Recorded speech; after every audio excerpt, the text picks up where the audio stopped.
I took out a car key and I stuck it into the door and turned it and the building started up. So I drove it around for a while. These one-liners are killing me, man. It's like you don't know where he's going. It's like you never know his next move. Alright guys, today your fellow Gen Z Brit, born in 2000 for the very first time, is going to be checking out Stephen Wright. Now, this is going to be a video on his first time appearing on the Johnny Carson show in 1982. So going back to the 80s, from what I've seen and the things that I've seen, it seems like the 80s was like a golden period for comedians. Stephen Wright, what you guys are telling me, was a guy who's got a unique style of comedy. So much information you guys are pouring into me. I'm gonna check this one out. This is a blind reaction. I'm excited to dive into this one and let's see what he's all about, man. Speaking of which, guys, I'm doing some bonus content on the Patreon for those of you guys that aren't aware, posting new movie reactions, album reviews and sitcom reviews every week. I've got at the moment around 50 plus exclusive bits of content on there at the moment. So if you guys are interested in getting that extra dose of nostalgia as a Gen Z perspective on a lot of these classics that I'm showing you guys on the screen, and I'll definitely recommend checking out the Patreon, linked in the description below. Of course, it'll be great to support the channel, guys, if you love my content. Of course, if you guys love how I'm going back in time to check out some of these classic iconic moments from the past, and make sure you smash that like button so I know you guys want to see more, and get in my comment section below and let me know what other individuals and bits you guys would like to check out. And if you guys are new here, don't forget to subscribe to the channel if you love these kinds of videos. I got way more coming your way, so you're definitely not going to want to miss another one of these bangers. But of course, guys, with that being said, enough jibber jabber, let's get straight into the video. Let's go. Okay. I'm always glad to introduce a new comedian, especially on Friday nights, because Friday night audiences are usually up. This young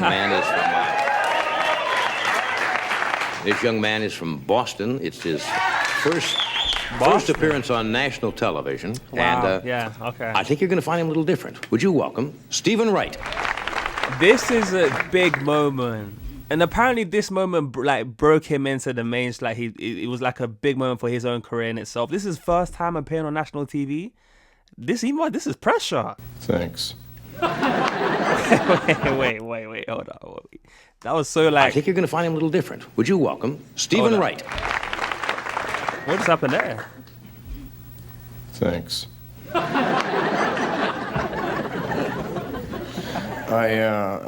I had a dream that all the babies prevented by the pill showed up. They were mad. Oh, okay. I was cesarean born. Can't really tell. Although, whenever I leave a house, I go out through the window. Okay.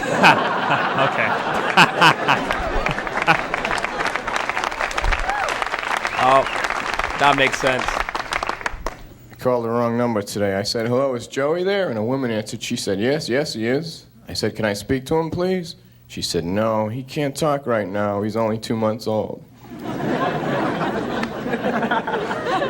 I said, all right, I'll wait. I finally went to the eye doctor. I got contacts, but I only need them when I read, so I got flip-ups.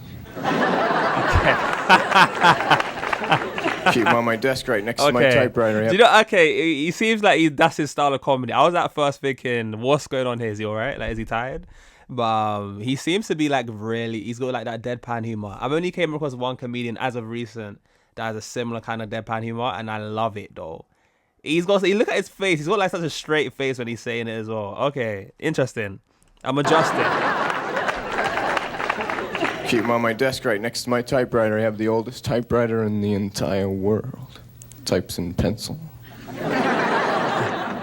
Under my bed I have a shoebox full of telephone rings. Whenever I get lonely, I open it up just a little bit and I get a call. Wait, that's a bar. That's a bar. The oldest typewriter in the world types in pencil. Or is you saying it's like another way of writing? That's a bar.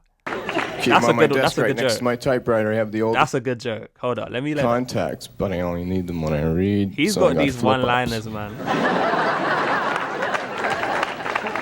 Keep them on my desk right next to my typewriter. I have the oldest typewriter in the entire world. Types in pencil. That almost flew over my head. Under my bed I have a shoebox full of telephone rings. Whenever I get lonely, I open it up just a little bit and I get a call. One time I dropped the box all over the floor and the phone wouldn't stop ringing. So I had to have it disconnected. I got another phone, though. I didn't have much money, so I had to get an irregular phone. It had no 5 on it. A regular phone. Phone had no 5 on That's it. got to be a I was Gen X walking joke. down the street. I A bumped boomer into a joke. good friend of mine. He said, "How come you never call me anymore?" I said, "I can't call everyone I want. My phone has no 5 on it." He said, "That's really weird. How long have you had it?" I said, "I don't know. My calendar has no 7s."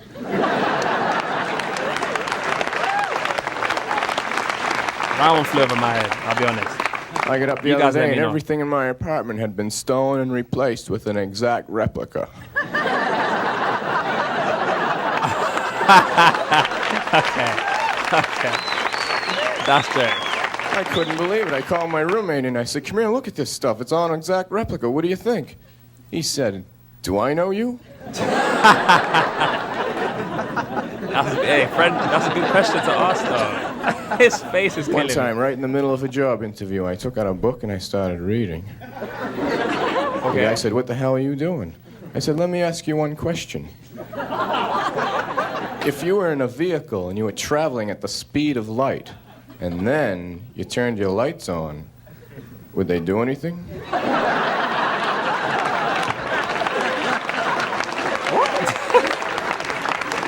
What? He said, "I don't know." I said, "Forget it then. I don't want to work for you." I don't want to work for you. Okay, interview got flipped. He asked him a question. Okay, I think I got that one. Maybe not, maybe. I've never seen electricity. That's why I don't pay for it. I write right on the bill. Sorry, haven't seen it all month. A couple of nights ago, I came home very late, and I was having a little bit of trouble getting into my apartment, and I accidentally took out a car key, and I stuck it into the door and turned it, and the building started up. So I drove it around for a while. That's a good joke. I love how these one-liners are killing me, man. It's like you don't know where he's going. It's like you never know his next move. Trouble getting into my apartment, and I accidentally... Like this guy said he. Oh my gosh. Okay. All right. Let me hear that month. again. That's a good joke. I like that one. That's funny. A couple of nights ago, I came home very late, and I was having a little bit of trouble getting into my apartment, and I accidentally took out a car key, and I stuck it into the door and turned it, and the building started up. So I drove it around for a while. I went too fast, and the police pulled me over. They said, "Where do you live?" I said, "Right here." Then I parked it in the middle of a highway, and I ran out the front door and yelled at all the cars to get the hell out of my driveway. That's good. That's good. That's good. Technically, yeah. It's a good apartment building to live in, though, because they allow pets. I have a pony. I have a Shetland pony named Nicky, and last summer he was involved in a bizarre electrolysis accident. All the hair was removed except for the tail. Now I rent him out to Hare Krishna family picnics. Guys, let me know if you got that one. That's flown over my head. That's flown over my head. People seem to like that one as well. Yeah. But what was that? I didn't get that one. Is that another like boom? Is that another like good old days? You know, you guys older people reference like what? Like did I just miss that? Wait, let me hear it one more time. Hold up. Our electrolysis Shetland pets.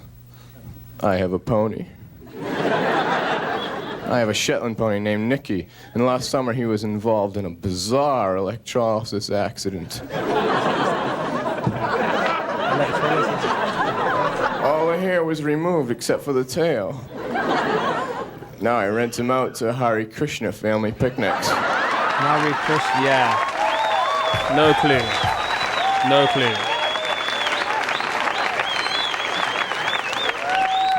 People like that one though.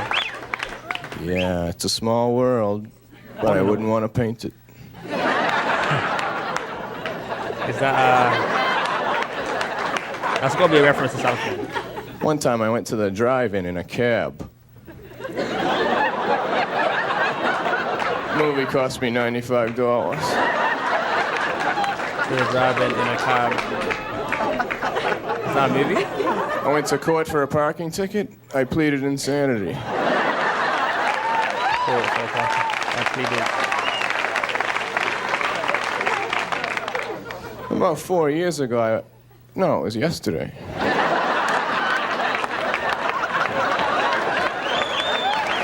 His face, though. I couldn't sleep, so I got up.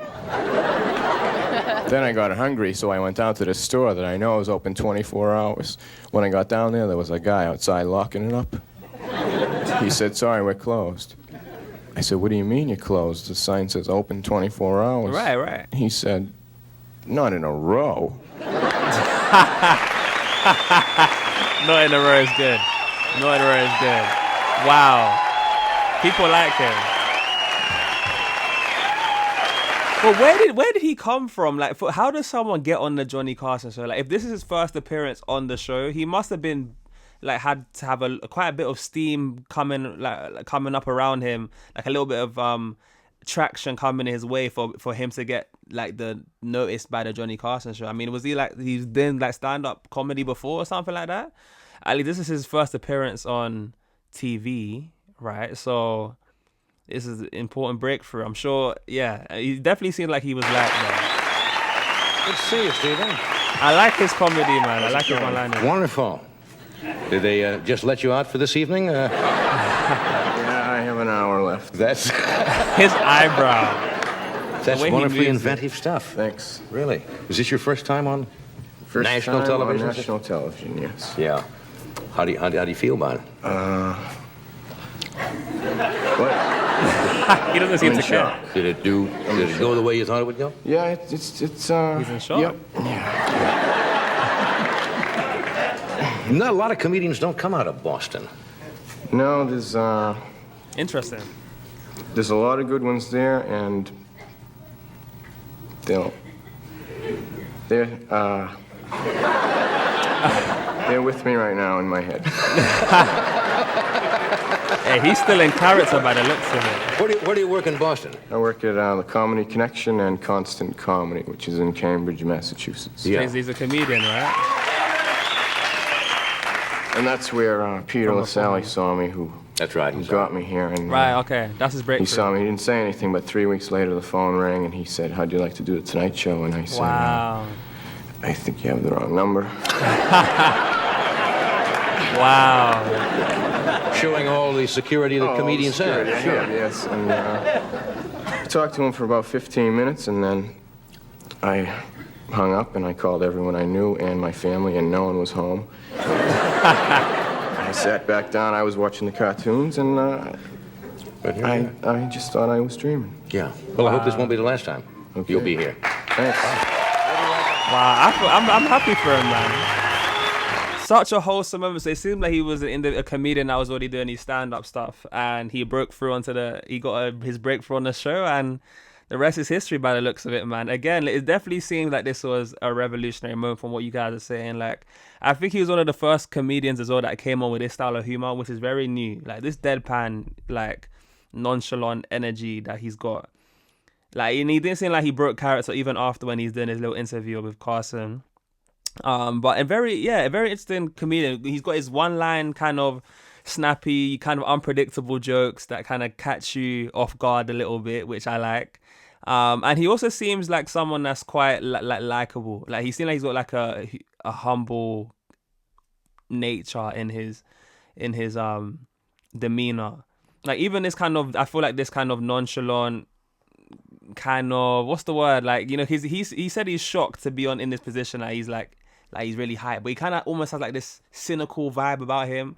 Kind of reminds me of like, it's like if he was like the epitome of like, or like he would, if Gen X had like a comedian that represented their stereotypical like image, I feel like it'd be him. If that makes sense, because I feel like you get the stereotype of Gen X's. What was it, like cynical, lazy, slackers? You know, that kind of, those stereotypes. Like, he kind of comes across like a cynical vibes, almost, I wouldn't say lazy, but it almost seems like he doesn't really care as much. Like, and we know a lot of judges seem as if they don't care. Like, he has that kind of demeanor about him. And slackers, I don't know, in a way, you can kind of say he's a slacker, kind of how he comes across. He doesn't really try to. He kind of has this slacker, you know, vibe about him. I don't know. What do you guys think about that? I feel like he kind of represents like a Gen X stereotypical comedian. Even though he's probably not a Gen Xer himself, he's probably a boomer, right? Yeah, he probably will be at this point. But anyways, good. That's my reaction to this. Let me know what you guys thought of this one down in the comments below. And let me know how this resonated with you. And let me know if you want me to check out some more Stephen Wright, an interesting comedian. I've never came across a comedian in this time period that had this comedy. So he might have been the first one. Let me know how this one influenced you guys. If you made this point, comment down a blue heart. Actually, no, comment down a green heart. No, yellow heart. So I know who made this point. Yeah, it seemed like he was revolutionary comedian by the sounds of it. But you guys let me know just how true that may or may not have been. And was he one of your more favorite comedians as well? I'd love to know. And let me know what you thought about what I had to say. But of course, guys, look, shout out to you guys that made this point. You guys are the realest of the real. If you want me to check, you want to see a playlist of me checking out some other iconic individual of the past, then I'll leave a playlist linked at the end of the video. And of course, if you made this point, don't forget to like the video for you. Now it does me a big favor. But guys, with that being said, shout out to you guys who made this point. I've been your boy JayFlex, and I'll see you guys in the next one. Peace.